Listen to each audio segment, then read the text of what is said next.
એ એ મને દત્તક લેશે.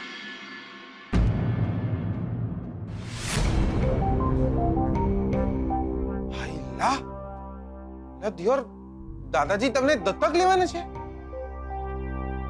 હા. લાયા ને જોરદાર. મને દત્તક લઈ લેવો જોઈએ ને.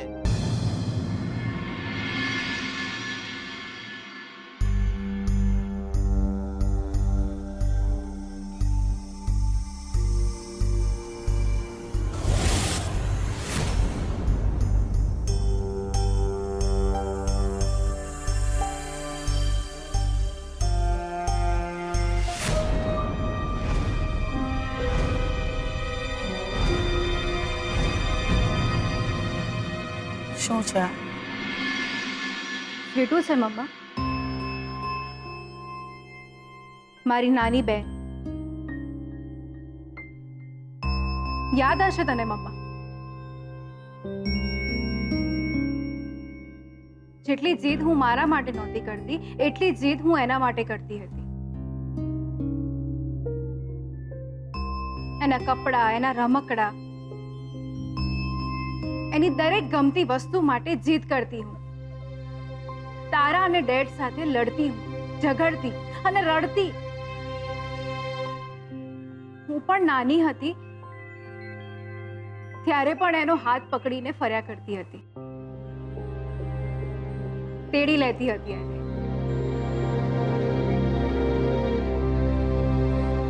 બસ એક દિવસ ભગવાને એને તેડી લીધી. મોત શું છે એ મને નહોતી ખબર, પણ એટલી જરૂર ખબર પડી ગઈ હતી કે આ મારી બેન હવે ક્યારેય મારી સાથે નહીં હોય.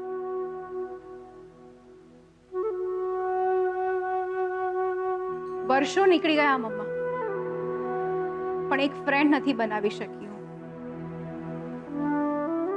પણ જે દિવસે સ્વીટુ મને મળી ને,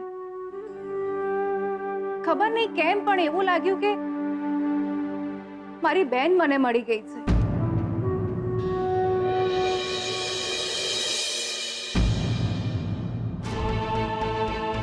જાણું છું મમ્મા, તું તારી જીદ ક્યારેય પડતી નહીં. અને એક વાત સાંભળી લે મમ્મા, હું પણ તારી દીકરી છું, તારું લોહી છું. હું પણ મારી જીદ પડતી નહીં મૂકું.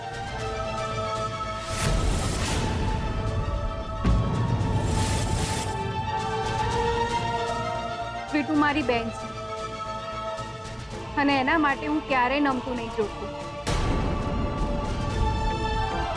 અમારા લગ્ન એક જ દિવસે એક જ મંડપની નીચે થશે. શ્રુતિ, ભગવાને પણ નીચે બોલાવી શકતી હોય ને તો બોલાવી લે. એ આવી જશે ને તો પણ હું નહીં માનું. પેલો છે ને ભગવાન, એ પણ મને ઉપરથી નીચે આવીને કહેશે ને તો હું નહીં માનું. જરૂરી નથી કે ભગવાન માત્ર તારી વાત સાંભળે. લગ્ન થશે તો એક જ દિવસે એક જ મંડપની નીચે થશે. જો એવું નહીં થાય ને મમ્મા, તો તું મારી મમ્મા નહીં અને હું તારી દીકરી નહીં. હવે જે પણ ચર્ચા કરવી હોય મારી સાથે નહીં, સ્વીટુ સાથે કર.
કાગળિયા ગમે ત્યારે આવે, પણ એવું માંજર લક્ષ્મી કે આજથી આપણા છૂટાછેડા થઈ ગયા.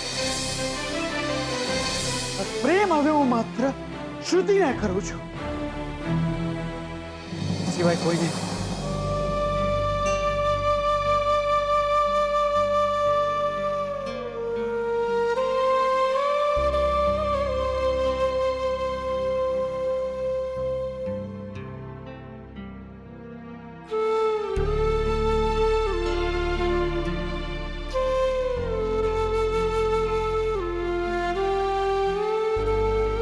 જો મારા માથે ગાત હોત તો શું શોધન મને છોડી દે?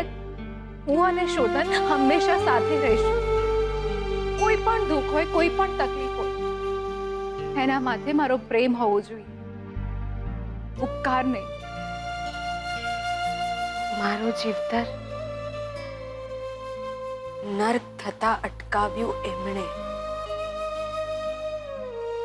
જો શ્રુતિબેને મને એમના ઘરે આશરો ના આપ્યો હોત તો આટલી મોટી દુનિયામાં હું ક્યાં જાત? જેમણે મને આટલું બધું સુખ આપ્યું, લગન તો એમના જ થઈને રહેશે.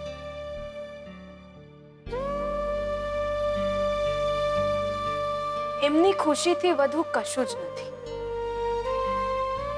મારું જીવતર પણ નહીં. મારા શ્વાસ ખૂટતા હોય તો ભલે ખૂટી જાય, પણ હું એમના લગ્નમાં કોઈ વિઘન નહીં આવવા દઉં.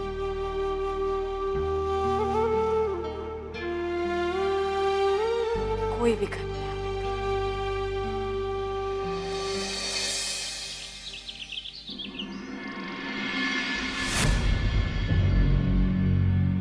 સ્વીટુ, તારું નામ સ્વીટુ છે ને? એટલે કે સાચું નામ પણ સ્વીટુ જ છે ને? જી દાદાજી. અરે ગભરાવાની જરૂર નથી બેટા. તારા બા બાપુજી? એ તો હું જ્યારે નાની હતી ને ત્યારે જ ગુજરી ગયા. ઓહ. બીજા કોઈ સગા? મારા નાની હીરાબા, પણ એ પણ ભગવાનને વાલા થઈ ગયા. ઓહ. દાદાજી, એ છે ને મને બહુ વાલ કરતા. એ જ મારા માં ને એ જ મારા બાપ હતા. બહુ સાચવતા મને. તે સિવાય બીજા કોઈ સગા? દાદાજી તમે ના, એટલે એકવાર તે મને કહ્યું તું કે તારા કોઈક મામા મામી છે. બટુક મામા અને ચંદ્રા મામી. બટુકમાં? એમનો દીકરો પણ છે, બકુલભાઈ. બકુલ. ભાભી પણ છે અને એમનો દીકરો શંભુ. શું કરે છે તારા મામા? જી, એ ગામમાં સરપંચ છે. ઓહ, ગામના સરપંચ છે? હા દાદાજી. તારું ગામ કયું? એટલે કે ગામનું નામ? જી, કાટપર. કાટપર. બેટા, ગામના સરપંચની ભાણી છે તું તો. મોટા ઘરની દીકરી કહેવાય. જો કે તને જ્યારે મેં જોઈ ત્યારે જ મને લાગતું હતું. તે છતાં તારે આ કામ આટલા મોટે ઘરેથી આવી છે તો પણ તારે કે સૌ સારાવાના થઈ જશે. દાદાજી, દાદાજી આ બધું તમે જો સ્વીટુ બેટા, હું તને દત્તક લેવાનું છું. બેટા, આ બધું એટલા માટે મેં પૂછ્યું કે મારે તારા મામા મામીને મળવું પડશે. મારે તને જો દત્તક લેવી હોય તો તારા મામા મામીની મારે પરવાનગી લેવી પડે. એમને તો તું એમ પણ અળખામણી છે, એ લોકો હા પાડશે જ, પણ જે કાયદાકીય કાર્યવાહી છે એ તો કરવી જ પડે. જેમ બને તેમ જલ્દી હું તારા મામા મમ્મીને મળીશ.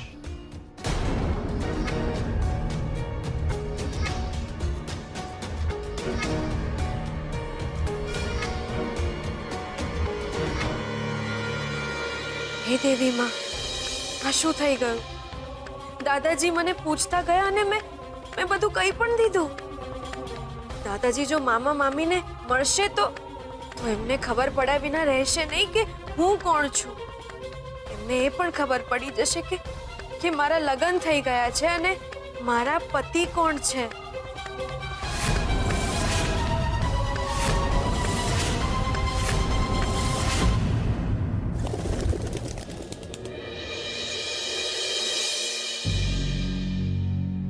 તે મને મળવા ના બોલાવી હોત તો હું આજે તને મળવા આવવાની જ. બેન, મારે તમારી સાથે એક જરૂરી વાત કરવી છે. મને ખબર છે તું શું કહેવાની છે. એ જ કહીશ ને કે હું અને શોધન લગ્ન પહેલા કરી લઈ. બેન, મારી વાત સાંભળ. શા માટે તે મમ્માની વાત માની લીધી અને એમને એવું કહ્યું કે મારા અને શોધનના લગ્ન પહેલા થશે? બેન, હું શું કહેવા માંગુ છું તમે સમજો. તું મારી વાત સમજ. મેં તને પહેલા પણ કહ્યું છે ને કે હું જલ્દી કોઈ સંબંધ બાંધતી નથી અને એકવાર જો સંબંધ માની લઉં છું તો કોઈ પણ સંજોગોમાં નિભાવું છું. મેં તને મારી બેન માની છે તો માત્ર કહેવા માટે નહીં, તને સારું લગાડવા માટે નહીં. તું મારી બેન છે તો બસ છે જ. અને તને કહી દઉં છું, આપણા બંનેના લગ્ન એક જ દિવસે એક જ લગ્ન મંડપની નીચે જ થશે. નહીં બેન, નહીં. તમારા બા આ વાત નહીં માને. તો હું પણ નહીં માનું. હું પણ અહીં દીકરી છું. મેને કહી દીધું કે જો તારા અને મારા લગ્ન એક દિવસે નહીં થયા તો નહીં તો હું પણ લગ્ન નહીં કરું.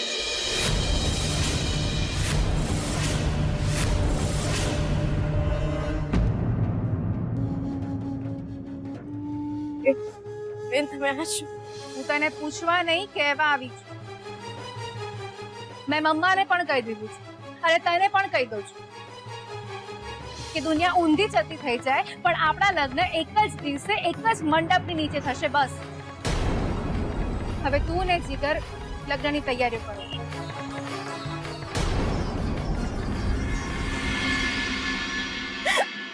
રડીશ નહીં. ચૂપ, રડ નહીં હવે. અચ્છા, મને એમ કે જો તારા લગ્ન મારા પહેલા થવાના અને મારા કારણે તારા લગ્ન અટકે તો શું તું લગ્ન કરી લઈશ? તું મારા માટે જતું કરે કે મને મૂકીને સુખી થઈ જાય?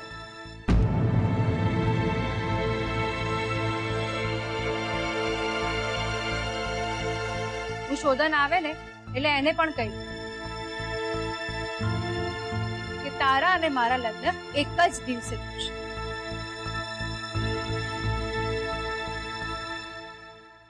અચ્છા સાંભળ, શોધનને તો ખબર નહીં હોય ને હજુ કે તારા લગ્ન પહેલા થઈ ગયા છે.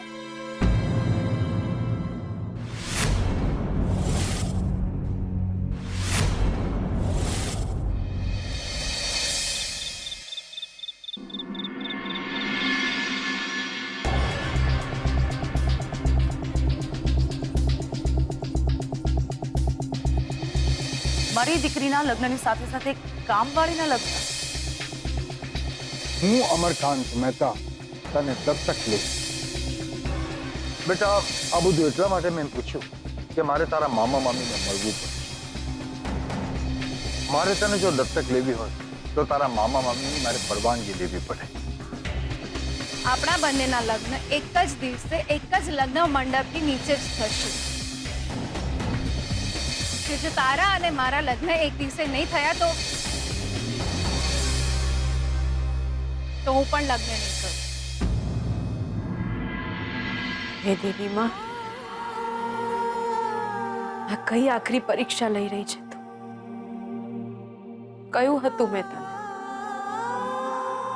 કયું હતું કે મારા લીધે કોઈ રાજી ના રહે તો કઈ નહીં, પણ મારા લીધે કોઈ દુખી ન થવું જોઈએ. બસ આટલું જ તો માંગ્યું હતું ને મેં તારી પાસે.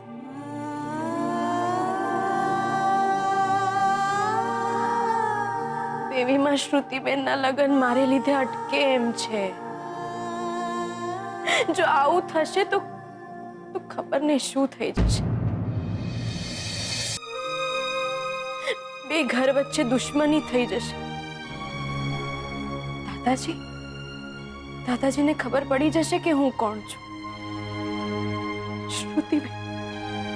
શ્રુતિબેનનું જીવતર રોડાઈ જશે. નહીં દેવીમાં, નહીં, આવું ના કર. દેવીમાં મદદ કર. સાવ એકલી પડી ગઈ છું. સાવ કોઈક તો મદદ મોકલ, જેની સામે હું મારી વાત કરી શકું, હું રડી શકું. દેવીમાં મદદ મોકલ. દેવીમાં મદદ કર, કંઈક મદદ કર. તથાસ્તુ.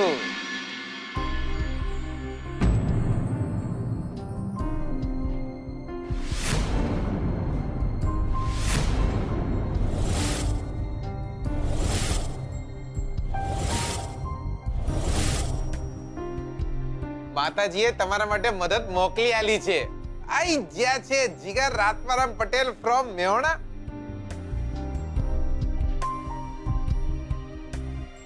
મેહોણાથી પાછા આવી જાય છે દિયોર. તમે હોવા પકા તમારા માતાજીએ આપણને ફોન કર્યો હતો. એટલે માતાજી બોલ્યા કે આ નાલાયક તું મેહોણામાં શું કરે છે? બધા કામ પડતા મેલ અને વડોદરા ભેગો થઈ જા.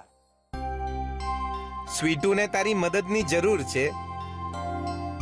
બોલો શું મદદની જરૂર છે? બોલો બકા. તમારા ગયા પછી અહીંયા બહુ જ ગડબડ થઈ ગઈ.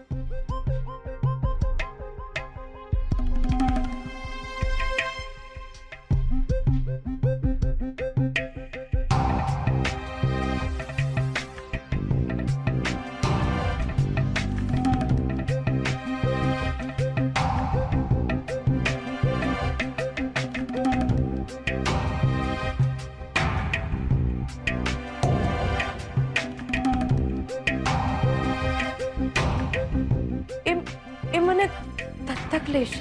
એ મને દત્તક લેશે.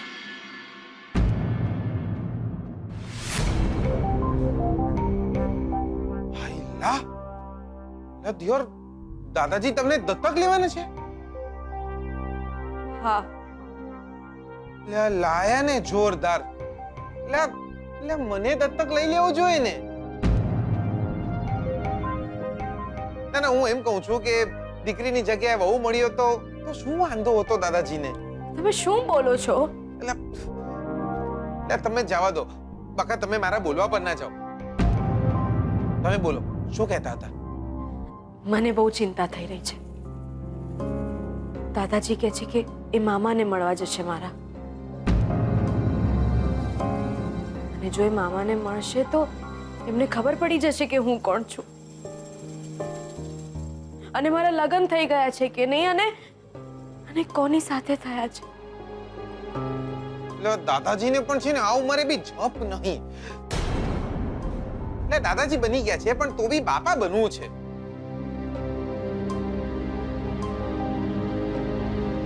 આ બધું શ્રુતિબેનના બાને કારણે થયું છે. પેલા સોનેરી વાળવાળા? હા, સરસ છે નહીં? અરે શું, આ બધું એમને લીધે થયું છે. એમની જ જીત છે કે બંને લગ્ન સાથે ના જ થવા જોઈએ અને એટલે જ દાદાજીને ખોટું લાગ્યું છે. શ્રુતિ ભાભી ને મમ્મી બી ને લાયા જોરદાર. બકા હું તમને એક વાત કહું છું. આ સોનેરી વાળવાળા ઉપર કોઈ દિવસ ભરોસો ના રાખાય. ખબર છે કેમ? જે પોતાના વાળના નહીં થયા એ કોઈ બીજાના શું થવાના હતા? મને બહુ જ ચિંતા થઈ રહી છે. ચિંતા તો મને બી બહુ થઈ રહી છે. બે લગ્ન એક હારે ના થયા તો આમનું તો કहीं નહીં જાય. મારે લાઈફમાં લોચા થઈ જશે. બે લગ્ન થાય તો આપણને ફાયદો છે. શોધન્યની જોડે જોડે મારા લગ્ન આમની જોડે થઈ જાય. મારા લગ્ન નહીં થયા તો મારે દાદાજીની જેમ દત્તક શોધવા પડશે.